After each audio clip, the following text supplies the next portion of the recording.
the critics of your American tour actually liked your music a lot, but he said that in a way, Abba was a caricature of what people thought about the Swedes. Beautiful, blonde, and coldly perfect. What would you say to that criticism? What was the last thing? Coldly perfect. Vad betyder det? Kalla, perfekta. Cold? Cold. Like Sweden, you know.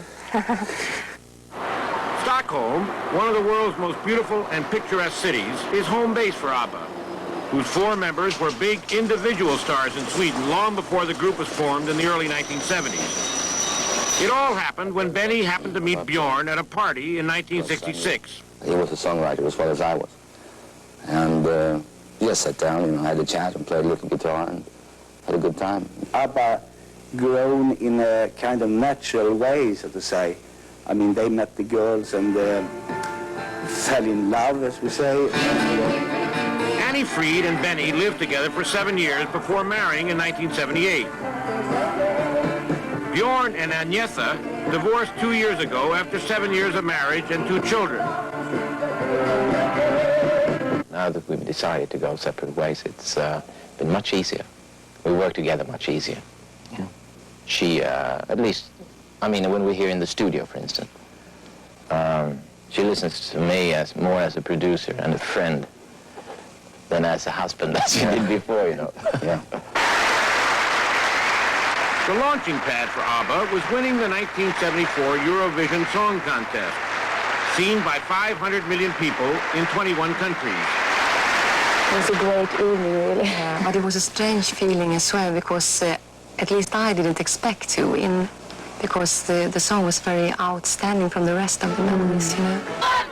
It just takes you away, and you want to get up, and you want to move, and you want to join in. Part of Abba's success is due to the fact they are hard workers and perfectionists. Here in England, at the end of a grueling 12-week, 32-city tour, they still have to take time out to rehearse for a Swedish television production featuring their hit song, Dancing Queen. The iceberg is Abba's symbol. But what people see at their concerts is really only the tip of the iceberg of this multinational enterprise. Not only have they sold millions of records, but Abba's success has led to an important merchandising spin-off, with Abba-marked clothes and other items being sold in 100,000 stores in the United States and 250,000 around the world. What does money mean in your lives now? Not very much anymore. Diversifying into other businesses. Real estate and art.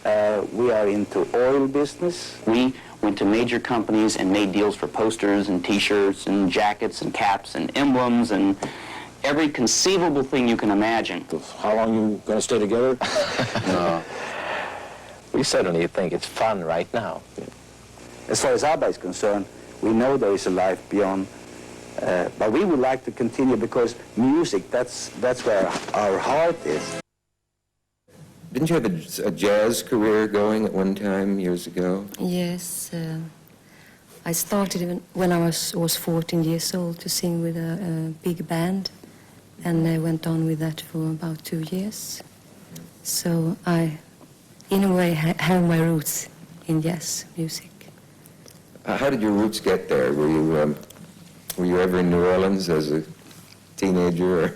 No, I was not. But I listened a lot to jazz singers and big bands like Count Basie, Woody Herman. Did you get to actually see those bands? Yes. On tour?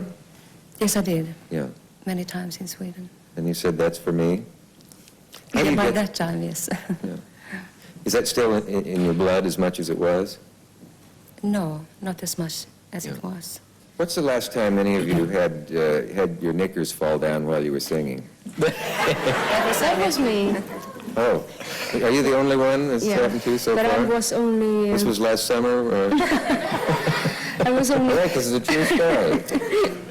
I was only 5 years old, so I'm excused. Oh, that's okay. You'd be excused now, too. Still a cheap way to get a laugh, even at 5. Yeah. But that is actually true. What happened? I don't remember it myself, but my mother used to, or she tells me every time I meet her, about that. And I was just 5 years old, and my father was a a showman in a way, you could say. He worked very much with theaters and so in the middle of Sweden. Mm-hmm. And I was a little girl and I had the opportunity to stay on a stage and sing Billy Boy. Mm-hmm. Tell me, where have you been? Billy Boy, Billy Boy.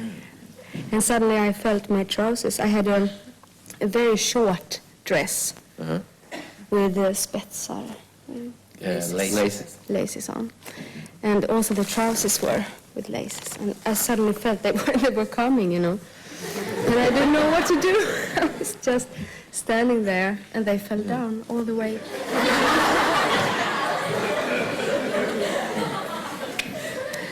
That was my first time on stage.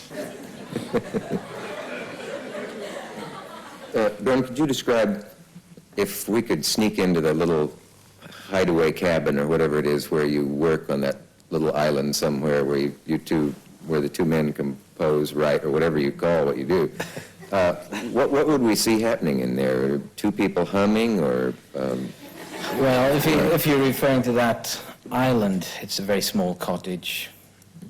It's a piano out of tune usually, and a guitar in tune. That's the secret. And then we just sit around playing with chords, playing with rhythms, singing some kind of pidgin English, you know, just the sound of English. And we can do that for hours and hours and hours. And hopefully, eventually something comes out that's, you know, something to keep on working with. That's the whole thing, really. Do you understand what it is that Abba has that, let's say, any four other musicians who would dearly love to be where you are would have to duplicate in order to get there? Yeah, of course, there's no complete answer to that, because if there was, it would be terrible, wouldn't it? I guess it would, and everybody'd be doing it, too. Right. Yeah. It might have something to do with my face.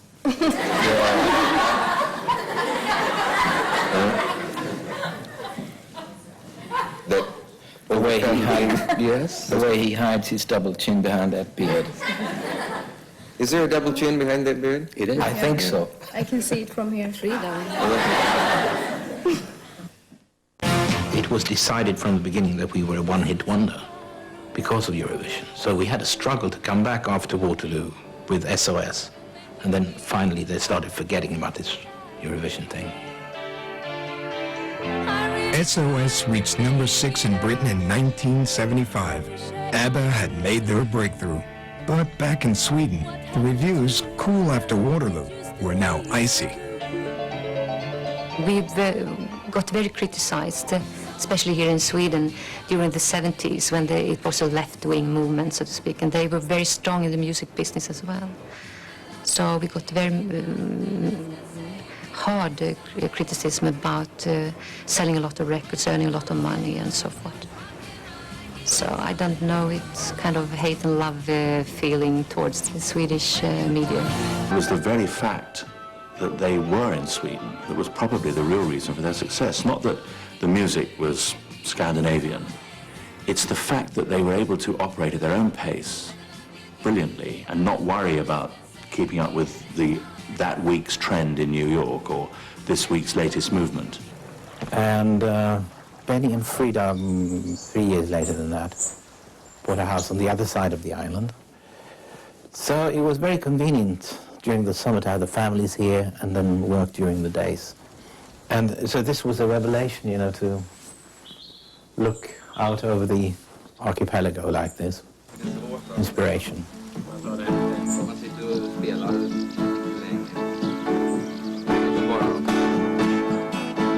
I'd wake up, I had my breakfast, and after a while I'd hear a piano from up here telling me that Benny has arrived. And so I'd saunter up, and then we'd start working. Have a break for lunch, and then work again, like, I guess, 6 hours perhaps. And every day. I'm a 9-to-5 man, you know. I have to sit here and wait for the good notes to sort of come from somewhere. And if I'm not here, they're not going to come. It's like there's a dragon in a cave, right?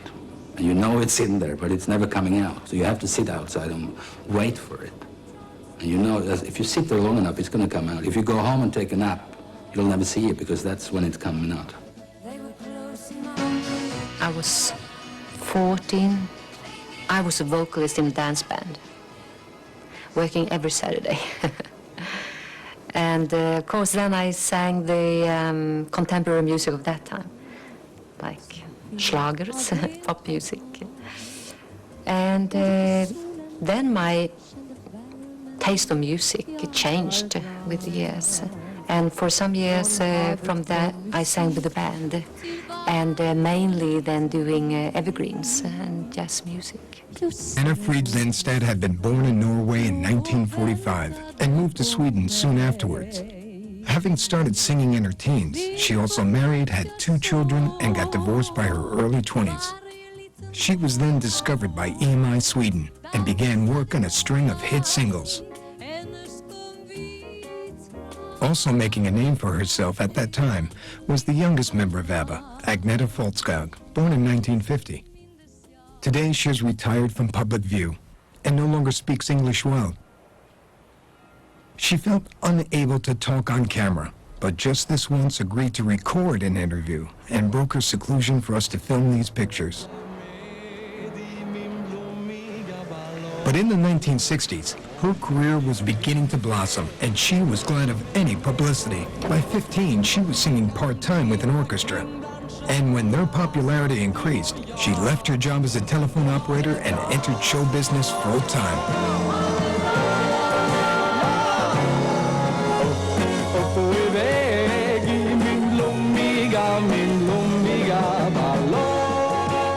Of course, I dreamt of being a great singer. But at that time, my aim wasn't to become a world-famous star. I didn't think for a moment that I ever would be. But I hoped to make a record, maybe get into the Swedish charts. The important thing to me was to stand on stage and use my voice.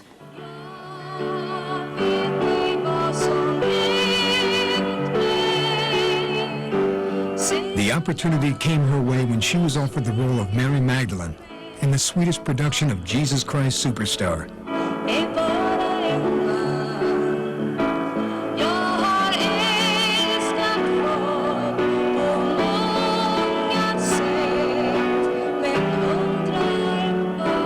People mustn't underestimate these 2 girls. They could sing. And I'll tell you one thing about ABBA records which is very, very important, and it's because they're Swedish or because they're foreign, is their diction and the intonation, the way they sing, is brilliant. You realise that ABBA represented everything you were going to hate. It seemed something that seemed to deny your purpose as a new generation, deny your point of view. And the thought that Mum and Dad might be whistling that tune in the bathroom of your suburban home made you want to immediately commit arson of any sort. There is something in Sweden called the folk parks, which is venues for groups like us to appear for about half an hour, 45 minutes, and then on to the next place. And I mean, we could do like 120 of those gigs in one summer. Also playing the folk parks at that time was a band featuring a young Benny Andersson. We were bound to meet somewhere, which we did at a kind of crossroads leading into one of those parks. We had a kind of affinity from the word go. Very much alike. We were playing the same part in our groups as the musical motor, if you will. Turning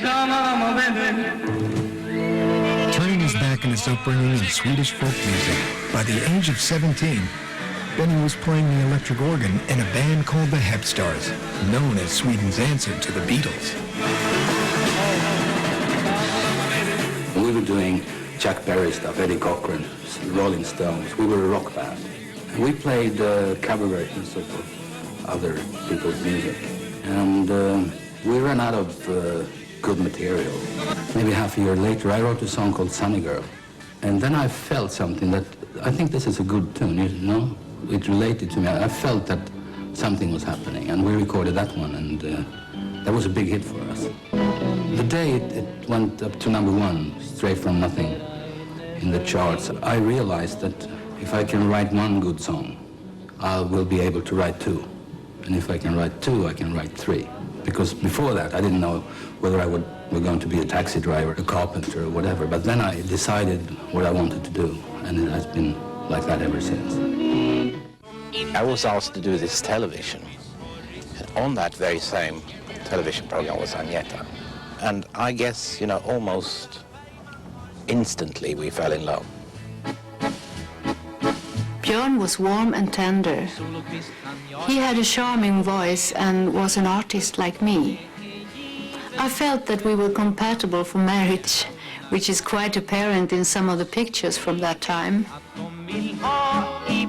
A couple of months later, Benny met Frida.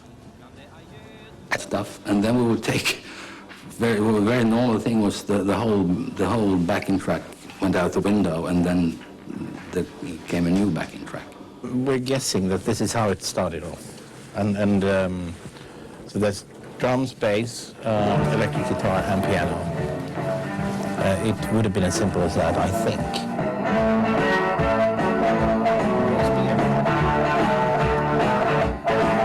To compensate for a lack of musicians in the studio, Michael Tretow tried recording the guitar track twice, and one thing led to another. I said, what happens if we do that with the whole band? Everybody plays their part all over again. And I put it on different tracks, and I adjust the speed, slightly out of tune, and there it was. We developed a thing with vocals that you could actually overdub by altering the pitch even more. It sounded thinner and brighter, and you combine that with the original vocals, and that made them like sparkles and dust over them. Neither Benny nor Bjorn ever write their music down, and their methods in the studio have made for a lengthy process of unpicking the tracks to sort out the arrangements for Mamma Mia. Yeah, it is a zither. Yeah? So we can just, sample these. It's quite wonderful because we had this guy in Stockholm, Anders Neglin, who's been sitting there for months, listening to each track and writing down exactly what it is that is being played there. And so that's what we're going to reproduce on stage. It's great fun for me too to revisit as it were. And that's separated easily. You can get that. That's real strings. What's no, don't play this.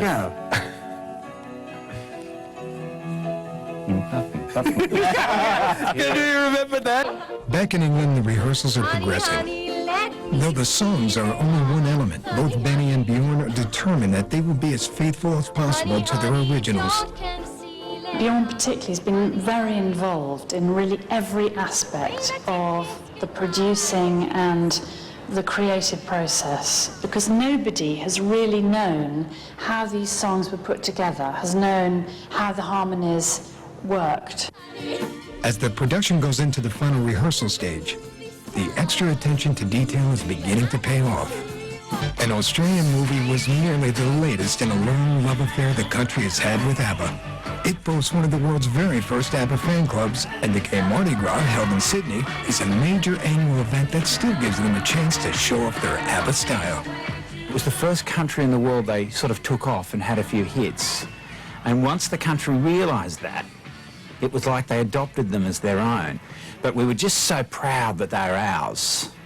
They had become our own national icon of the 70s because nobody else wanted them before we did. Australia was the group's first concert destination outside Europe. Though they'd enjoyed considerable chart success, by 1977 they were still completely unprepared for the reception they'd received from the Australian fans. First, you know, when you drive out from the airport and you see the streets actually lined up all the way from the airport to the city, you don't even believe your eyes. And then you understand this is actually a reception for us, nobody else. It's not the president coming. A series of tours won ABBA the sort of adulation previously reserved for the likes of the Beatles. By the end of 1979, their singles had spent more than 160 weeks on the UK charts alone. But the band was always happier in the studio than on stage, and the pressure began to take its toll. You just eat, sleep, and go on stage and nothing more, and it kills creativity in a way that I don't like. It's boring to travel, but it's fantastic to be on stage. I really love that. One day when I woke up in a Europe tour, I started to think, where am I? In which city? And it's terrible, you know. Finally, the smooth ABBA facade began to crack under the barrage of constant attention from fans. Sometimes it was awful. There was fever, there was hysteria, there were sweaty, obsessed crowds. I felt as if they would get hold of me and I'd never get away again. While Frida had two much older children from her previous marriage, Agneta was finding time away from her young family a strain she could no longer bear. Many female stars with children have probably had an experience similar to mine when ABBA took off. You are torn in two. One half is dying to succeed on the world stage, while the other half is a mother who wants to be at home taking care of her children. Yet I really didn't want to go anywhere, and I thought it's necessary, we have to, we can't miss this, we must, we'll regret it for the rest of our lives if we just don't bother anymore. So there was between Agneta and myself, and I understand her much better today than I did then. It was always difficult because I wanted to go, she didn't want to. And I'm not talking about tours now, because tours, I couldn't care less for tours. This was promotion. But women are different in that respect, I think. I thought we could have a nanny we have a nanny. If we're away for 2 or 3 days, what difference could that make? But that wasn't her view. At Christmas 1978, the inevitable occurred. After 8 years of marriage and with 2 children to add to the heartache, Agneta and Bjorn announced their divorce, putting on a brave face to avoid damaging the group. When Bjorn and I separated, we always told the media that it was a happy divorce, which of course was a front. Obviously, we all know that there is no such thing as a happy divorce. They are painful, especially when children are involved. On top of that, it was in the full glare of the media. ABBA was determined to continue recording, but relationships within the band became increasingly strained. In 1981, Benny and Frida also divorced after 12 years as a couple. It's no big deal here. You get divorced, your wife marries somebody else, and then they get kids and you get new kids with your family, and we can all join together. I mean, it's not like you don't look at each other anymore. You never meet again. So it doesn't work like that in Sweden. It's absolutely true that they never broke down in the studio, started to cry and yelling and throwing dishes at each other. They were very civil, together people. And we never had any riots in the studio. I used to write it, obviously, from my own viewpoint, and Frida would sing it, and it rang true, I thought. I know that we talked it over, and Bjorn asked if it was sometimes too emotional to sing those lyrics. But I mean, that was also in a way a challenge, to be able to put your emotions into the songs and the lyrics that you sang. During a 10-year period, I neither played, sang, nor listened to music. I didn't even bother to get a decent stereo system. The silence has been necessary. We had worked so much with ABBA that we had no urge to listen to the music. This is where the walks have been so important, because it has perhaps been a way for me to digest everything, a kind of recovery.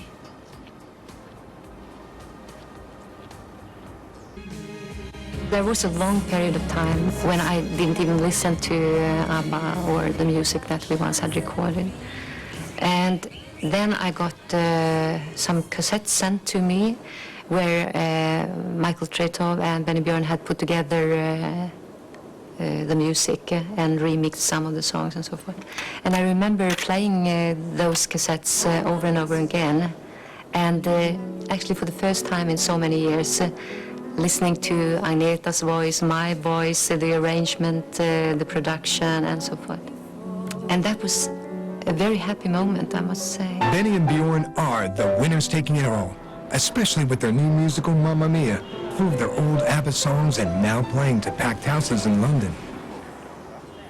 Mamma Mia is based on 27 ABBA songs, and a completely new story is woven around those songs, but it is not the story of ABBA. They were a brilliant artifact, a pop artifact, and you couldn't help but be captivated by their songmeister ability. ABBA had 9 number ones in Britain.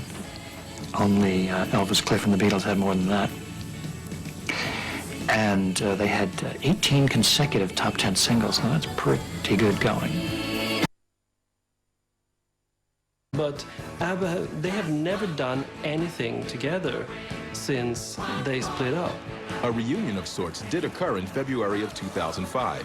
Benny, Bjorn, Agneta, and Anna Frid were all on hand for the Stockholm premiere of Mamma Mia. And though they arrived separately and sat apart from one another, it was the first time since 1982 that ABBA's loyal fans could see all 4 original members in the same place at the same time. Mostly it was made a big event because of all those foreign fans. It was people from Germany and from Great Britain and from the Netherlands that traveled to stand there and scream at the 4 of them as they arrived. At the end of the show, Bjorn and Benny went on stage, as they usually do at these openings, to sort of say, you know, thank you, everybody. If the girls had been there with them, the whole house would have erupted. Would have been a big deal, because people haven't really seen those 4 standing together as a group in public in 20 years now.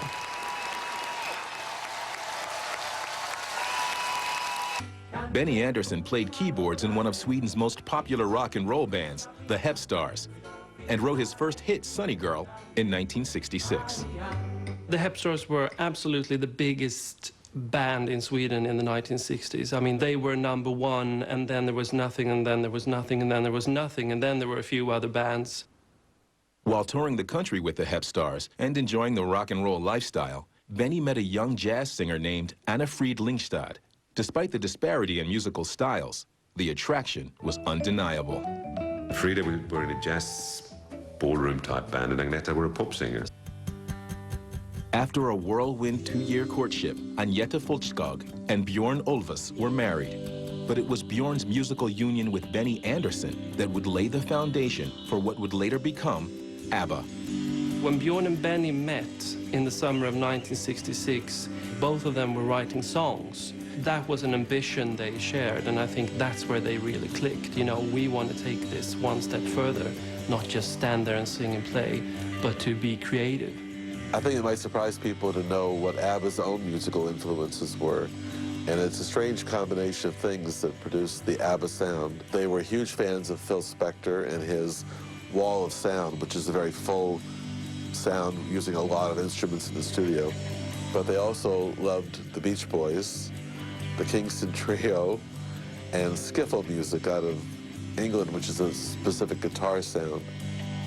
All the songwriting team of Ulvaeus and Andersson needed was a place to hone its craft. That opportunity was provided by Stig Andersson, at the time the most successful figure on the Scandinavian music scene. He offered Bjorn the job of house producer at his newly formed record company, Polar Music. Stig asked him, okay, would you like to start working here? Yeah, you know, Bjorn, I'd love to do that, but I will only start if Benny can come along as well. And Stig was like, well, you know, I can only afford to pay 1 producer. And then Bjorn was very loyal to his friend, I have to say, because he said, well, then we'll split the salary. And that's actually what happened. In the office, we had such fun. All people were really young, and every Friday we had parties. So we were like a small family. But family patriarch Stig Anderson ruled the roost in a most unconventional way. Everyone got fired, at least once a week. But that was his manner. He was like that. He was very good in the sense he was never impressed, and he never took no for an answer. He always pushed to get, you know, what he wanted to do, and I think he was very good at that. He was excellent at that. And he always believed in the songs that Björn and Benny wrote. With his Svengali-like presence and part-time collaboration, Stig Anderson pushed Björn and Benny to reach their songwriting potential. Stig was very much their manager, partner in writing songs, and he was, you know, working with them in songs, and he did obviously a lot of the early lyrics, and I think he worked with Björn on that, and he was very critical to them, and he, you know, cut songs short and he took things out. He could still recognize that they had a talent for melody. You know, these guys can write anything. One day they decided, okay, let's try an English language pop song, and let's bring the girls in to be like really lead vocalists, or at least, you know, prominently featured as singers, because they sing much better than we do. In 1972, People Need Love became a mid-level hit for the band, which was known by the distinctly unmemorable name of Björn, Benny, Agneta, and Anna-Frid. Soon after, Stig Anderson shortened the group's name to ABBA, an acronym for the first initial of each member's first name. The moment ABBA started working together, they were an immediate hit in Sweden. People loved them from the word go. Now, the challenge was finding love for ABBA outside of Sweden's cozy borders. By 1974, it was evident to Stig Anderson that ABBA's talented and seasoned foundation was built for international superstardom.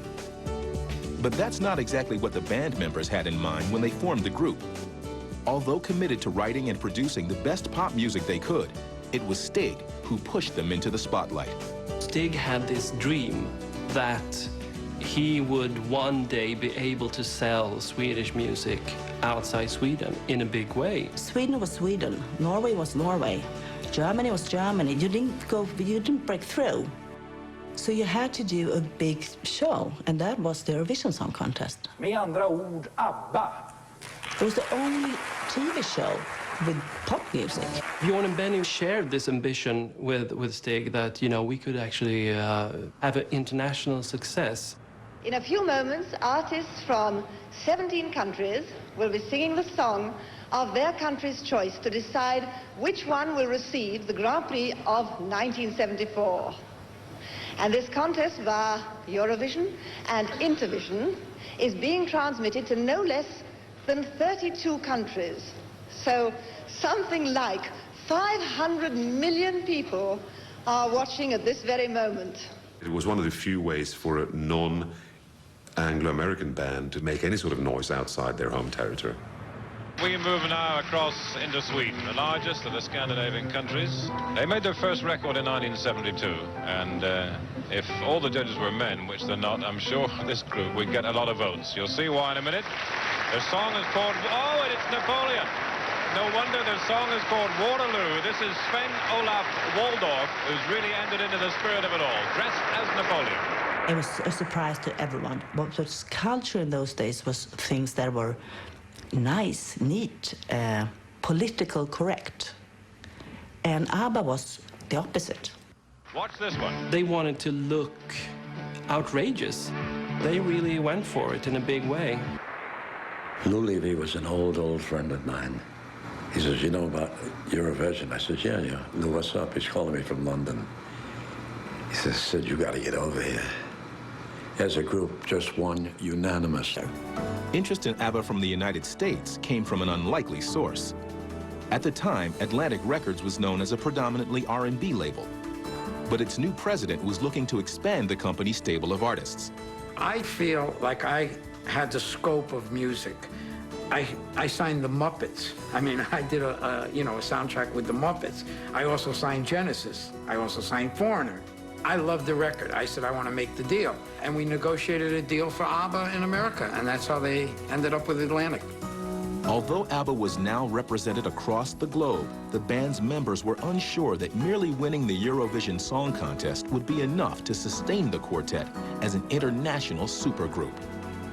because they'd all been around for such a long time, they were sort of level-headed about it all. Frida was still working on her solo album, Agneta was starting her solo album, Bjorn and Benny were involved in a Hootenanny Singers album even.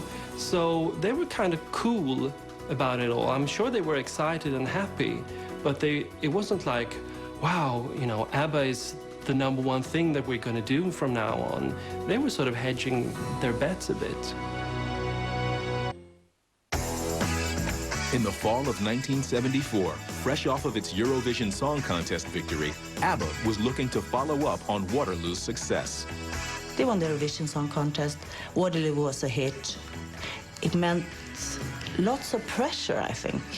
You have to be very, very careful so that you don't copy the hit before. Like, say, we would have copied Waterloo. That's very American, I think. There's a lot of groups or artists copying their first hit.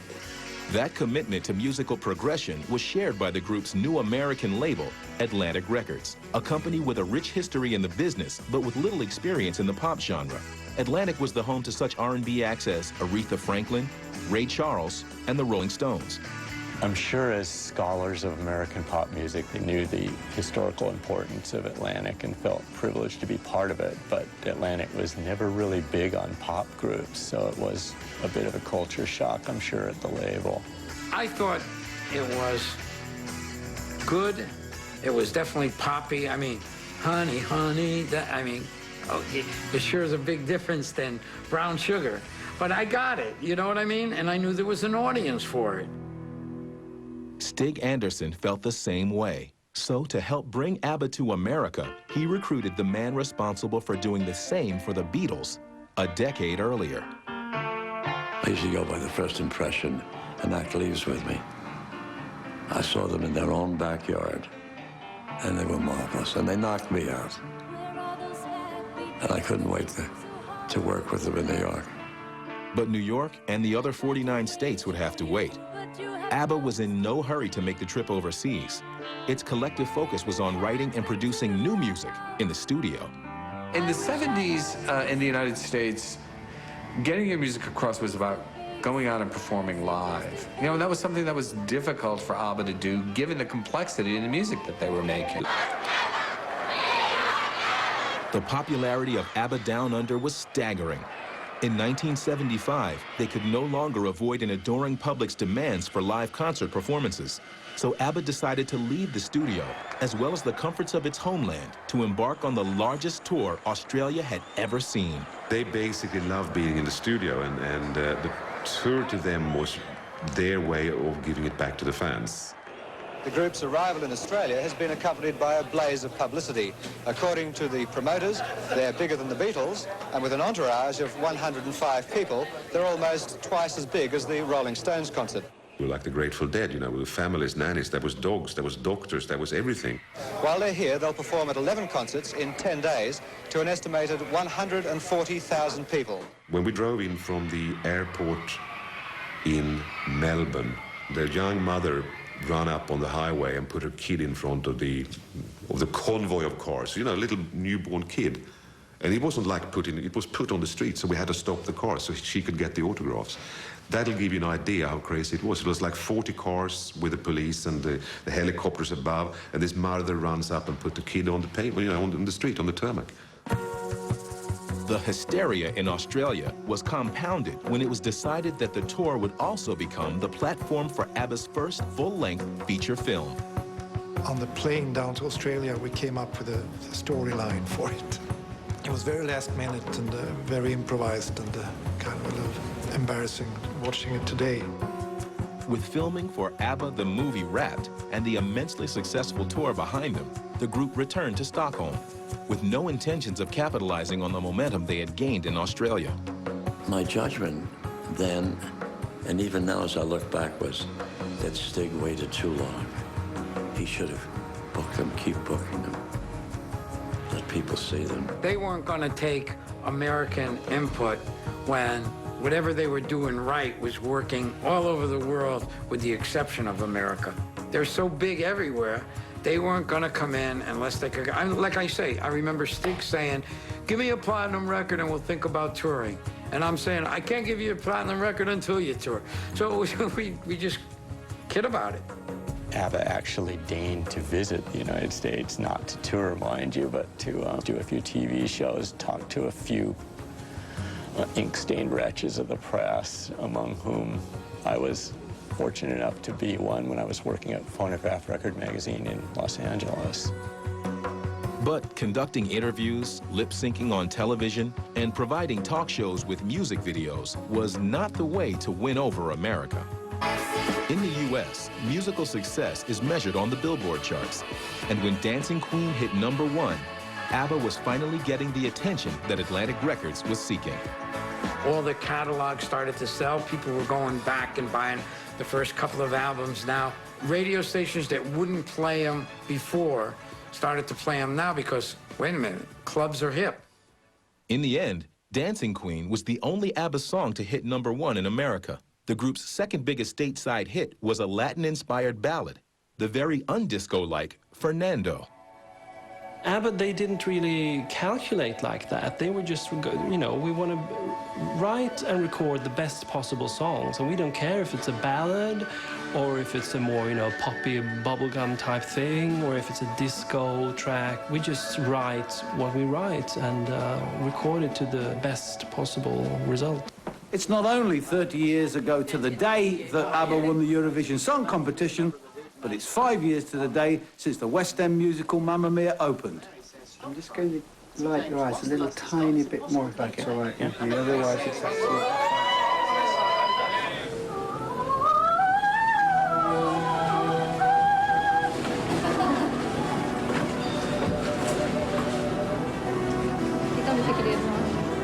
Everybody on stage. Yeah.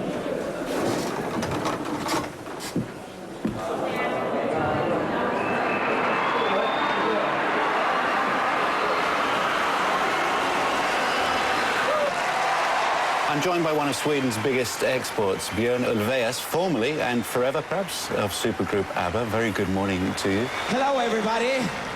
How much do you suppose a reformation of ABBA would be for a tour? Would you ever do it? No. Not once? No. Can you, I mean, it would be such a massive event. You scared of it? Or? Yeah, partly I'm scared of it. But I mean, for us to get up on stage again would be, you know, we'd have to have some kind of motivation that was so special. I don't think it's ever going to happen. The four of you admit that you are now millionaires. Are you worried that you make money faster than you can spend it? No, well, it's a lot of money coming in. It's a matter of hard work, and the money isn't that important. Really, I'd hate the sound of 30,000 people booing. I think the traveling is very, very hard. One day when I woke up in our Europe tour, I start to think, where am I? In which city? And it's terrible, you know. Agneta has never really been comfortable with interviews in English, so therefore she's got the reputation of being a bit of a recluse. Agneta, it's quite sad that she feels the way she does now, I think. I mean, I don't know her, of course. You were married to her. She finds life more difficult now than before. I think she's quite relaxed these days. But she doesn't hardly travels at all. Jag är jätterädd att det ska hända olyckor. Jag mår dåligt när min familj flyger också liksom och sådär va. Jag är rädd för det på något sätt. Även om jag vet att det är säkert så. People very seldom see her, so that's why they think she's a garbo. But it's not something that she does consciously. It's just happened that way. No, I don't hide. It's just the media that wants me to hide, I think. Or sees it like that, but it's not the way I live. Or maybe this one. Do you know when I had this on? 30 years ago, when we sang Waterloo in Brighton and won. No, it's too old. Ja, då kanske jag bidrog med någonting. In fact, Agneta is more than just a bottom. She was born in 1950 and has been singing in amateur productions since she was 5. And by her teens, she was writing her own songs and performing in a band. When I came to the studio and I heard all the musicians down there doing my songs that I had been writing, It was a big moment, and I was freezing like this and very excited. I started very young. My first performance, I was only 11 years old and started singing with a dance band when I was 13. And had to work very hard, you know. And the moment when I was invited to perform in a TV show, a Swedish TV show, when it still was black and white, I was the happiest young woman there was. Preparations are well underway for tonight's performance. The usual sound checks and all the little bits. And Bjorn has turned up for the rehearsals. 1, 2, 3, 4, 5, 6, 7, 8, 9, 10. Can I hear the rear in isolation, please? Yep. Just the rear. Oh, okay. So that's what it is. Yeah. Great. Can I hear the front as well? Yep. With it? Yep. Go, running. Good. That's the whole thing. Yeah. Do you want to hear it show level? Yes, please. Good. Great. Thanks. I'm very excited. I would have been more excited if it would have been all four of us. It's a shame, actually, but that's how things are. And no, it's something very special. 30 years, it's a long time, isn't it? As you can see, I have not been on stage for a very long time. I even lose my shoes. I'm very moved to be here tonight. Thank you so much. Thank you for loving Mamma Mia. And thank you for loving Abba for 30 years. God bless you. Thank you. Thank you all. Now then, who is this guy? Now then, 30 years ago today, a group from Sweden won the Eurovision Song Competition with Waterloo. 30 years on, they've sold 360 million albums. We thought there is no actual award in the record industry that celebrates this achievement. So we thought we'd make a very special presentation. Thank you, Pete. Thanks.